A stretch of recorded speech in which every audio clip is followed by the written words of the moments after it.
Alors, je vais vous présenter donc EDIS, qui est European Deposit Insurance Scheme, à savoir le Fonds européen de garantie des dépôts, qui est une préoccupation importante du secteur bancaire en ce moment.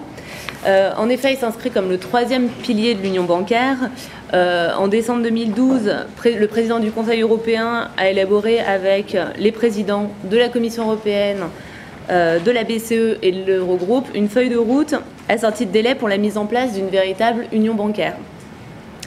Donc, comme vous le savez, cette feuille de route a été transposée rapidement par Michel Barnier avec les deux premiers piliers, la supervision, plus communément appelée SSM dans le jargon, en novembre 2014, et la résolution unique, SRM, qui a été mise en place le 1er janvier 2016. Donc, le troisième pilier, la garantie des dépôts, donc EDIS, est en train d'être négocié. Et c'est la publication du rapport des 5 présidents qui a accéléré un peu le processus de la mise en place de la garantie des dépôts et qui sert de base à la proposition actuelle. En élément de contexte, le cadre législatif en matière de garantie des dépôts ne date pas d'aujourd'hui. En effet, en 2009, il a déjà été révisé la révision de 2014, de 94 a déjà été révisée avec l'harmonisation du niveau de garantie des dépôts au sein de l'UE à un montant de 100 000 € et le remboursement des déposants par le fonds de garantie des dépôts en cas de liquidation d'une banque dans un délai de 20 jours. En 2014, cette directive a été à nouveau révisée avec le délai de remboursement ramené de 20 à 7 jours d'ici 2024. Donc, et le fait que les secteurs bancaires concentrés pourront bénéficier, en cas d'autorisation de la Commission, d'un fonds de garantie des dépôts représentant 0,5% des dépôts couverts, sachant que pour la règle générale, elle est de 0,8% pour les autres pays. Et 30% des contributions des banques au fonds de garantie des dépôts pourront prendre la forme d'engagement de paiement. Et dans le cadre de la nouvelle proposition EDIS, évidemment, le secteur bancaire souhaite préserver ses acquis de la directive de 2014, à savoir les 0,5% de dépôts couverts et les 30% sous forme d'engagement de paiement. Alors, comment ça fonctionne, cette proposition? Ça se fait en 3 étapes. Vous avez un petit schéma, je ne sais pas si c'est bien lisible. Mais en gros, vous avez 3 phases. Une phase de réassurance, une phase de coassurance et une phase d'assurance complète. La phase de réassurance, elle se fait en 3 ans, entre 2017 et 2020. Et dans cette phase-là, en fait, le Fonds national a accès au fonds européen qu'après avoir épuisé toutes ses propres ressources. Et c'est conformé évidemment aux dispositions de la directive relative au Fonds national. Cette dernière condition étant valable évidemment sur tout le processus des 3 étapes. Et le Fonds européen fournira donc les fonds supplémentaires à un système national, mais seulement jusqu'à un certain niveau qui est de l'ordre de 20%. On a ensuite une phase de coassurance à partir de 2020. À ce moment-là, la principale différence par rapport à la phase précédente, c'est qu'un système de garantie nationale n'aura pas besoin d'avoir épuisé toutes ses ressources avant d'avoir accès aux fonds européens. Donc là, vous voyez, progressivement, ça passe de 36% à 68-84% en 2023. Et l'assurance complète qui interviendra en 2024, où la part du fonds européen sera progressivement augmentée jusqu'à atteindre 100% pour une assurance complète des fonds nationaux. Quel est l'état des lieux des discussions au Conseil et au Parlement? Alors, au Conseil, un groupe de travail ad hoc a été formé.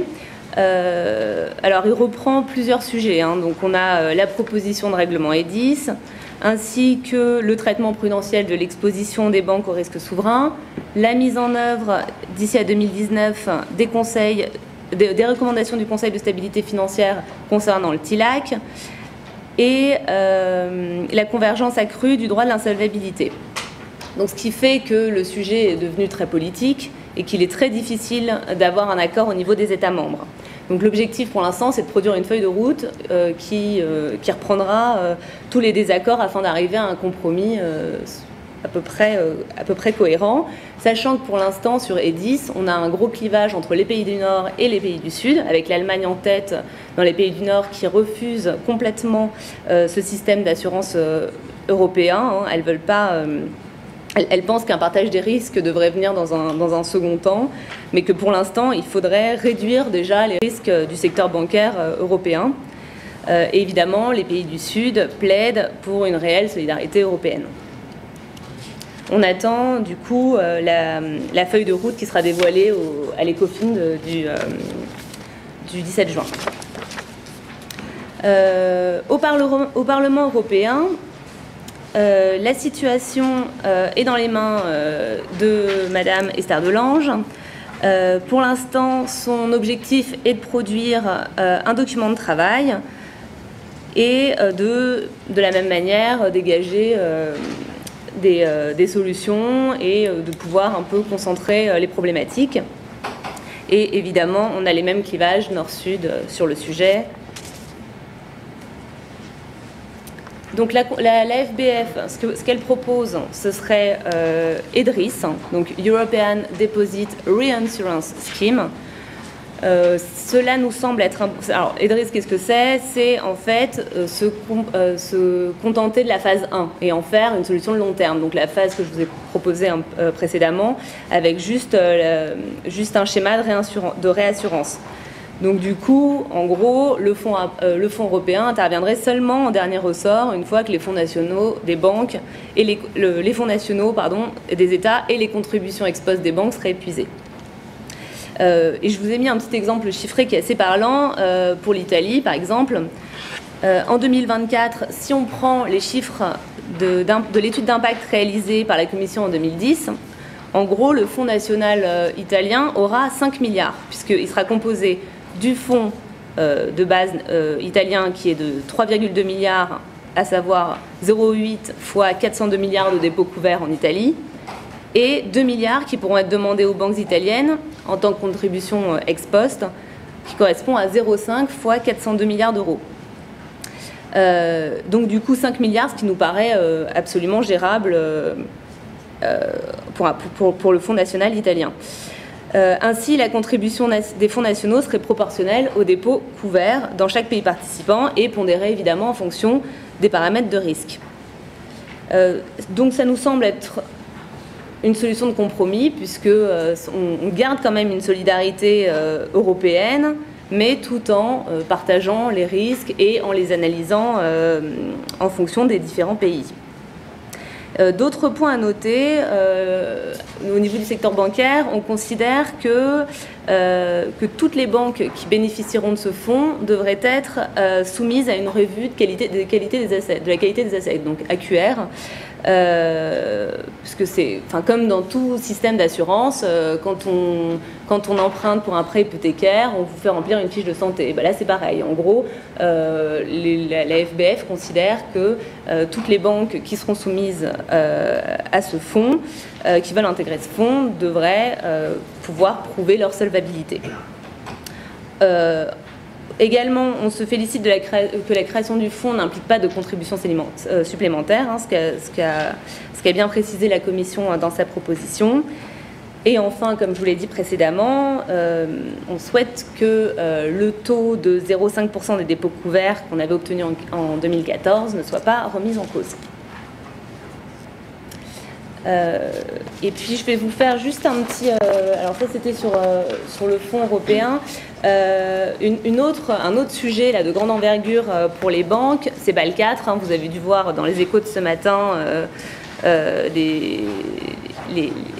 le courrier de M. Oudéa, donc, qui est notre président, à la présidence slovaque, puisque c'est un sujet qu'on veut aborder, qu'on souhaite aborder à l'Ecofin de juillet, puisque c'est la consultation pour BAL 4 court jusqu'en septembre et sera finalisée en novembre. On considère que ce sera très contraignant pour les banques, hein, que ça risque d'empêcher le financement de l'économie, puisque à force d'avoir des contraintes réglementaires, on ne peut plus faire grand-chose. On a calculé que l'augmentation des exigences en capital serait de l'ordre de 30%. Alors 30% pour les Allemands, hein, avec les chiffres de 17 banques allemandes supervisées par la BCE. En France, ce serait environ 27%. Pour les Danois, par exemple, ça pourrait être de l'ordre de 40%, donc ce qui est énorme. Ça aurait aussi pour conséquence une remise en cause des modèles internes largement utilisés par les banques européennes, hein, pour favoriser la méthode standard. La méthode standard qui consiste à ne pas faire de différence, par exemple, entre un crédit immobilier et un crédit risqué. Également la remise en cause du modèle du crédit immobilier français. Comme vous le savez, en France, l'octroi du prêt est en fonction des capacités financières de l'emprunteur et non en fonction de la valeur du bien, comme c'est le cas aux États-Unis. Et ce qu'on considère qui a pu causer la crise des subprimes, en fait, le comité de Bâle souhaiterait que ce modèle américain soit répliqué au niveau mondial. Et l'autre conséquence serait l'augmentation de la pondération du risque pour le financement des entreprises, des PME et des infrastructures. Alors pour les infrastructures, on trouve que c'est complètement en opposition avec la démarche du plan Juncker qui souhaite développer le financement des infrastructures, qui fonctionne déjà assez bien à 1 an de sa mise en place. Et sachant que d'après une étude Moody's qui est parue assez récemment, le taux de perte dans le domaine de l'infrastructure est de 0,30 à 0,41%, ce qui est vraiment minime étant donné qu'on a toujours la capacité de récupération du bien. Donc voilà, pour toutes ces raisons, la FBF demande une étude d'impact européen sur les conséquences de la mise en place de Bâle 4 et comme je vous l'ai dit précédemment, une discussion au niveau des ministres des Finances à l'Ecofin de juillet. Merci beaucoup pour votre attention.